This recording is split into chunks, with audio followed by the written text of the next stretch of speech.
The Fall of the Roman Empire, Part 1, 10 to 12-minute documentary script. Part 1. Imagine waking up one morning to discover that the most powerful nation on earth no longer exists.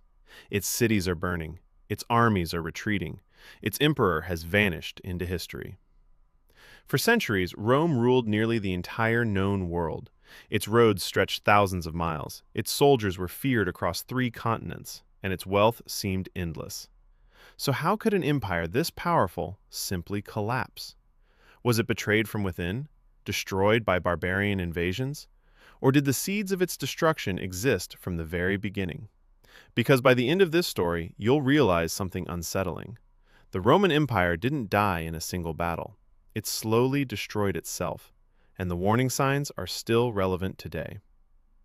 At its peak, the Roman Empire governed nearly 70 million people, roughly 1/5 of the world's population at the time.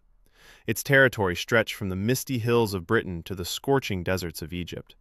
Rome controlled Europe, North Africa, and much of the Middle East. Massive stone roads connected distant provinces. Aqueducts carried fresh water into crowded cities. The Colosseum hosted spectacles unlike anything the ancient world had ever seen. To many, Rome seemed eternal.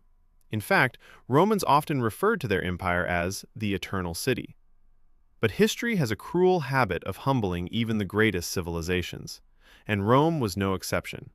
What followed over the next few centuries would become one of history's greatest mysteries. Fresh bread, still warm To understand Rome's fall, Careful we with first those need to jars, you understand almost hit just that how soldier. extraordinary it Out of the became. way, move aside. During the reign of emperors like Silks and Augustus, spices, Trajan, fresh from and the Hadrian, docks. Rome Olive oil, entered an the age best in historians Ephesus. now call Make the way. Pax Romana, the Roman peace. For nearly 200 years, trade flourished. Merchants crossed continents carrying silk from China, spices from India, and gold from Africa. Roman engineers built bridges that still stand today. Their legal system became the foundation for many modern governments. Their military was disciplined, organized, and nearly unstoppable.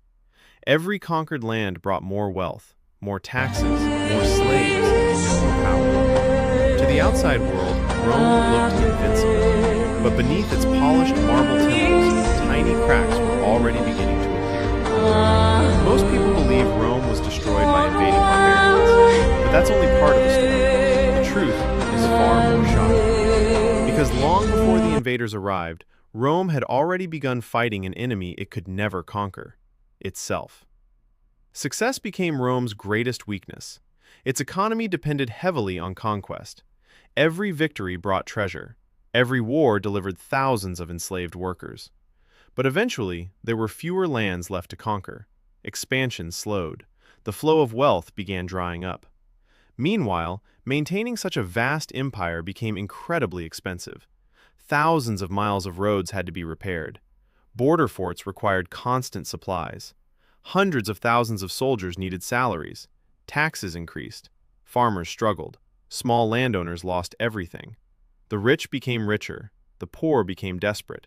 And when ordinary citizens lose faith in their government, history often takes a dangerous turn. Then came another problem: political chaos. After the death of strong emperors like Marcus Aurelius, the Roman throne became a prize. Generals competed for power. Assassinations became common. Civil wars erupted across the empire. Between 235 and 284 AD, Rome went through over 20 emperors. Some ruled only a few months before being murdered. Imagine trying to run a country where the leader changes every few weeks. No long-term planning, no stability, no trust. Instead of defending the empire, Roman armies often fought each other.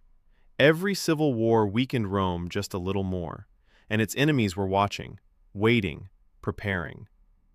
Beyond Rome's borders, new tribes were gathering. For generations, they had feared Rome, but now they sensed something had changed. The giant no longer looked unbeatable, and soon, one unstoppable chain of events would begin, an event that no emperor could stop, one that would push the Roman Empire toward its final collapse.